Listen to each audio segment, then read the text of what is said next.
Assalamualaikum warahmatullahi wabarakatuh. Selamat pagi semua.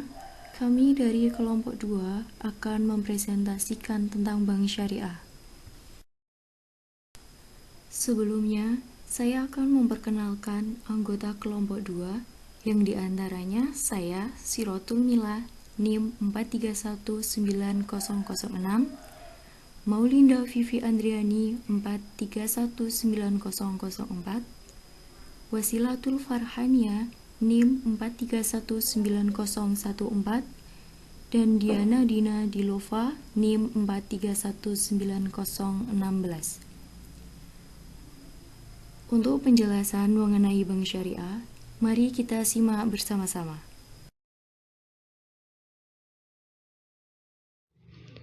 Bank syariah merupakan lembaga intermediasi dan penyedia jasa keuangan yang bekerja berdasarkan syariat Islam, khususnya yang bebas dari bunga atau yang biasa disebut dengan riba, bebas dari kegiatan spekulatif dan non-produktif seperti perjudian, bebas dari hal-hal yang tidak jelas dan meragukan, dan berprinsip keadilan dan hanya membiayai kegiatan usaha yang halal. Nah, bank syariah ini sering dipersamakan dengan bank tanpa bunga. Selain itu, perbankan syariah juga menganahkan bahwa bank syariah itu menjalankan fungsi seperti menerima dana yang berasal dari zakat, infak, sedekah, hibah, atau dana sosial lainnya dan menyalurkannya kepada pengelola wakaf atau nasyir sesuai kehendak pemberi wakaf. Adapun prinsip dan konsep dasar bank syariah, terdapat 3 pilar pokok dalam ajaran Islam, yaitu yang pertama, akidah, yang kedua, syariah, dan yang ketiga, akhlak. Nah, dalam operasionalnya, bank syariah harus selalu dalam koridor prinsip-prinsipnya, yaitu yang pertama, keadilan, yaitu berbagi keuntungan atas dasar penjualan real sesuai kontribusi dan risiko masing-masing pihak. Yang kedua, kemitraan, yaitu posisi nasabah investor atau penyimpan dana dan pengguna dana serta lembaga keuangan itu sendiri sejajar sebagai mitra usaha yang saling bersinergi untuk memperoleh keuntungan. Yang ketiga, transparansi, yaitu lembaga keuangan syariah akan memberikan laporan keuangan secara terbuka dan berkesinambungan agar nasabah investor dapat mengetahui kondisi dananya. Dan yang keempat, universal, yang artinya tidak membedakan suku, agama, ras, dan golongan dalam masyarakat sesuai dengan prinsip Islam sebagai rahmatan lil alamin. Selanjutnya yaitu sejarah perkembangan bank syariah. Yang pertama, pada zaman Rasulullah SAW dan sahabat. Bank adalah lembaga yang melaksanakan 3 fungsi utama, yaitu menerima simpanan uang, meminjamkan uang, dan memberikan jasa pengiriman uang. Di dalam sejarah perekonomian umat Islam, pembiayaan yang dilakukan dengan akad yang sesuai syariah telah menjadi bagian dari tradisi umat Islam sejak zaman Rasulullah SAW. Praktik-praktik seperti menerima titipan harta, meminjamkan uang untuk keperluan konsumsi dan untuk keperluan bisnis, serta melakukan pengiriman uang yang telah lazim dilakukan sejak zaman Rasulullah. Selanjutnya dalam riwayat telah disebutkan bahwa Ibnu Abbas juga pernah melakukan pengiriman uang ke Kufah dan Abdullah bin Zubair melakukan pengiriman uang dari Makkah ke adiknya Miz'ab bin Zubair yang tinggal di Irak. Di sini juga penggunaan cek telah dikenal luas sejalan dengan meningkatnya perdagangan antara negeri Syam dengan Yaman.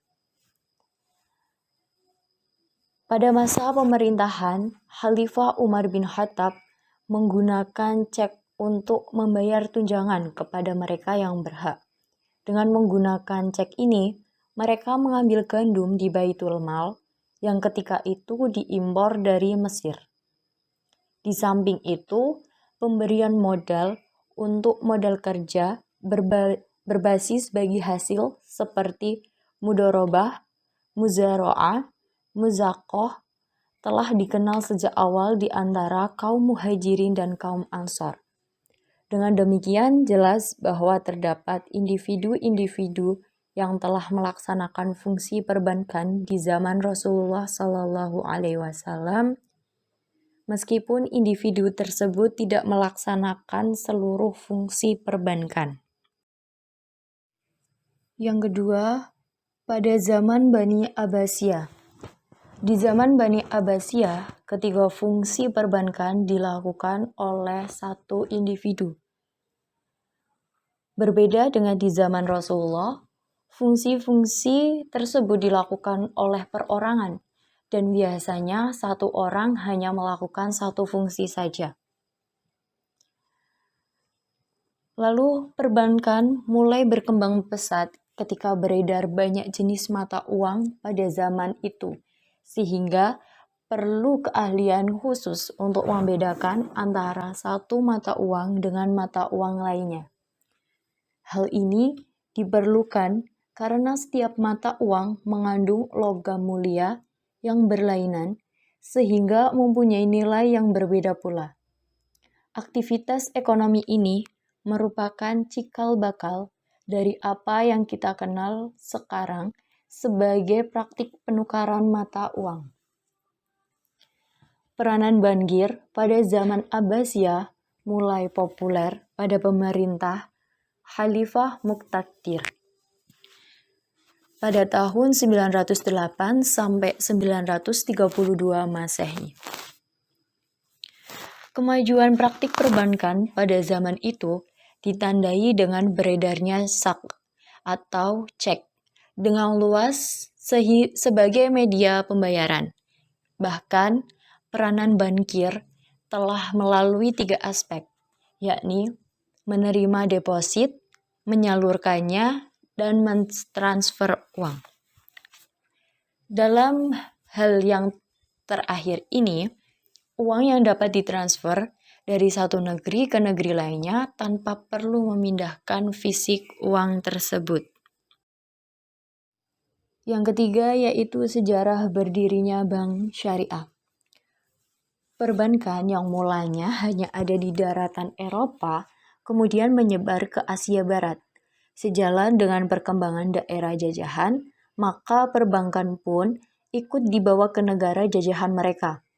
Di Indonesia juga tidak terlepas dari penjajahan Belanda yang mendirikan beberapa bank, seperti The Javas Bank, The Postpac Bank, dan lainnya, serta bank-bank milik pribumi, Cina, Jepang, dan Eropa, seperti Bank Nasional Indonesia, Batavia Bank, dan lainnya. Di zaman kemerdekaan, perbankan Indonesia sudah semakin maju mulai dari bank pemerintah maupun bank swasta.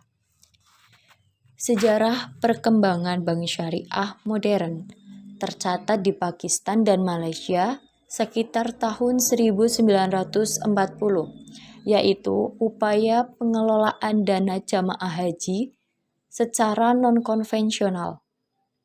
Rintisan bank syariah lainnya adalah dengan berdirinya Midhamar Local Saving Bank pada tahun 1963 di Mesir oleh Dr. Ahmad El-Najjar. Untuk lebih mempermudah berkembangnya bank syariah di negara-negara muslim, perlu ada usaha bersama di antara negara muslim. Maka pada bulan Desember 1970, pada sidang Menteri Luar Negeri, negara-negara organisasi Konferensi Islam di Karachi, Pakistan, delegasi Mesir mengajukan sebuah proposal untuk mendirikan bank syariah. Proposal tentang pendirian Bank Islam Internasional untuk perdagangan dan pembangunan, dan proposal pendirian Federasi Bank Islam dikaji para ahli dari 18 negara Islam. Pada akhir periode 1970-an dan awal dekade 1980-an, lembaga keuangan syariah bermunculan di Mesir, Sudan, negara-negara Teluk, Pakistan, Iran, Malaysia, serta Turki, termasuk Indonesia pada periode 1990-an. Selain itu, ada negara-negara non-Muslim yang mendirikan bank Islam seperti Inggris, Denmark, Bahamas, Lebanon, Swiss, dan Luxembourg. Secara garis besar, lembaga-lembaga keuangan syariah tersebut dimasukkan dalam dua kategori, yaitu bank Islam komersial dan lembaga investasi dalam bentuk international holding companies. Pesatnya perkembangan bank syariah menimbulkan ketertarikan bank konvensional untuk menawarkan produk-produk bank syariah. Hal tersebut tercermin dari tindakan beberapa bank konvensional yang membuka sistem tertentu di dalam masing-masing bank dalam menawarkan produk bank syariah. Misalnya, Islamic Windows di Malaysia, The Islamic Transaction di cabang Bank Mesir, dan The Islamic Service di cabang-cabang Bank Perdagangan Arab Saudi. Sementara itu, Citibank mendirikan City Islamic Investment Bank pada tahun 1996 di Bahrain. Yang terakhir yaitu perkembangan bank syariah di Indonesia. Gagasan untuk mendirikan bank syariah di Indonesia sebenarnya sudah muncul sejak pertengahan tahun 1970-an. Hal ini dibicarakan pada Seminar Nasional Hubungan Indonesia Timur Tengah pada 1974 dan pada tahun 1976 dalam seminar internasional yang diselenggarakan oleh Lembaga Studi Ilmu-Ilmu Kemasyarakatan dan Yayasan Bhinneka Tunggal Ika. Akhirnya, gagasan mengenai bank syariah itu muncul lagi sejak tahun 1988 di saat pemerintah mengeluarkan paket kebijakan Oktober atau PAKTO yang berisi liberalisasi industri perbankan. Setelah adanya rekomendasi dari Lokakarya Ulama tentang bunga bank dan perbankan di Cisarua, Bogor, tanggal 19 sampai 22 Agustus 1990, yang kemudian dibahas lebih mendalam pada Musyawarah Nasional. Yang keempat, Majelis Ulama Indonesia yang berlangsung di Hotel Sahid Jaya, Jakarta, 22 sampai 25 Agustus 1990 dibentuklah kelompok kerja untuk mendirikan bank syariah di Indonesia. Di Indonesia, bank syariah yang pertama didirikan pada tahun 1992 adalah Bank Muamalat Indonesia. Walaupun perkembangannya agak terlambat bila dibandingkan dengan negara-negara muslim lainnya, perbankan syariah di Indonesia akan terus berkembang.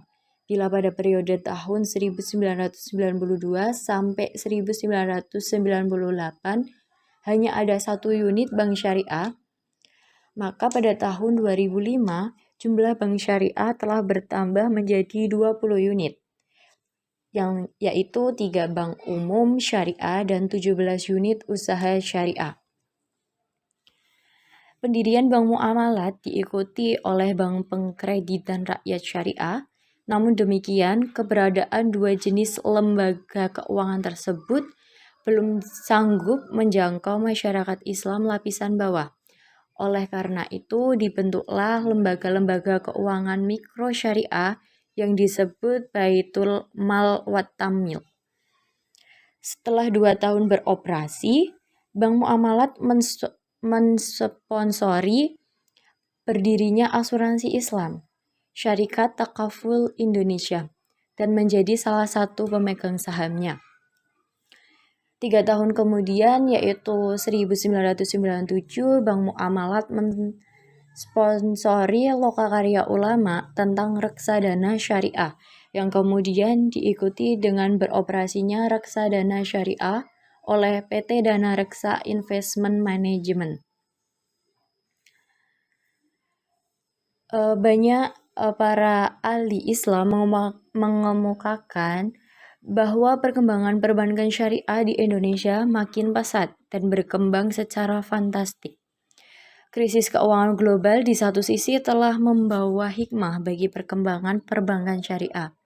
Hal ini dikarenakan masyarakat dunia, para pakar, dan pengambil kebijakan ekonomi tidak saja melirik, tetapi lebih dari itu, mereka ingin menerapkan konsep syariah ini secara serius.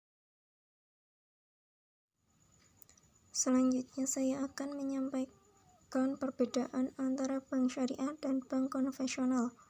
Di bank syariah yang pertama, keuntungan berdasarkan sistem bagi hasil, sedangkan di bank konvensional keuntungan berdasarkan sistem bunga. Di bank syariah yang kedua, lembaga penyelesaian sengketa yaitu BAMUI, sedangkan di bank konvensional lembaga penyelesaian sengketa yaitu dengan jalur hukum.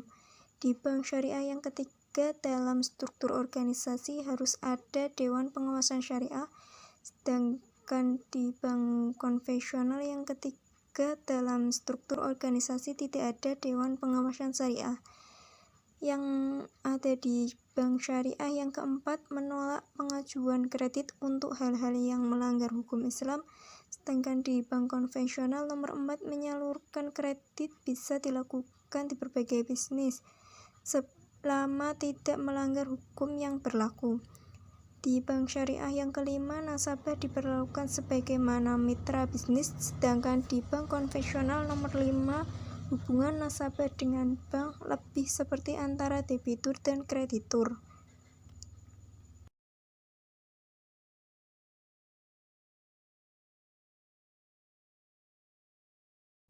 Keunggulan dan kelemahan perbankan syariah. Keunggulan perbankan syariah yang pertama yaitu mekanisme bank syariah didasarkan pada prinsip efisiensi, keadilan, dan kebersamaan, di mana tujuan perbankan syariah yaitu menunjang pelaksanaan pembangunan nasional dalam rangka meningkatkan keadilan dan kebersamaan serta pemerataan kesejahteraan rakyat. Yang kedua, tidak mudah dipengaruhi oleh gejolak moneter. Penentuan harga bagi bank bagi hasil didasarkan pada kesepakatan yaitu antara bank dengan nasabah penyimpanan dana sesuai dengan jenis simpanan dan jangka waktunya, yang akan menentukan besar kecilnya porsi bagi hasil yang akan diterima oleh penyimpan. Yang ketiga yaitu bank syariah lebih mandiri dalam penentuan kebijakan bagi hasilnya. Maksudnya yaitu bank syariah mendapatkan keuntungan dengan skema perhitungan, yaitu membagi keuntungan dari investasi yang sudah dijalankan, yakni dari pendapatan bersih atau total pendapatan usaha yang dikurangi oleh biaya operasional. Besarnya keuntungannya dibagi antara nasabah dan bank syariah ini sudah diputuskan saat akad ditandatangani. Lalu bank syariah relatif lebih mudah merespon kebijakan pemerintah. Maksudnya yaitu perbankan syariah harus dapat memanfaatkan dinamika ekonomi global dan domestik ini serta mengambil peran yang lebih besar dalam pembangunan nasional. Terhindar dari praktik money laundering. Money laundering berarti pencucian uang, yaitu perbuatan untuk menyembunyikan atau menyamarkan asal-usul uang, dana, atau harta kekayaan hasil tindak pidana melalui berbagai transaksi keuangan agar uang atau harta kekayaan tersebut tampak seolah-olah berasal dari kegiatan yang sah atau legal. Selanjutnya ada kelemahan perbankan syariah. Yang pertama yaitu terlalu berprasangka baik kepada semua nasabah dan berasumsi bahwa semua orang terlihat jujur dan dapat dipercaya, sehingga rawan terhadap itikat baik. Selanjutnya, metode bagi hasil memerlukan perhitungan rumit sehingga resiko salah hitung lebih besar dari bank konvensional. Pemahaman masyarakat yang kurang tepat terhadap kegiatan operasional bank syariah. Dan selanjutnya, produk-produk bank syariah belum biasa mengakomodasi kebutuhan masyarakat dan kurang kompetitif karena dalam manajemen bank syariah itu cenderung mengadopsi produk perbankan konvensional yang disyariahkan dengan variasi produk yang sangat terbatas.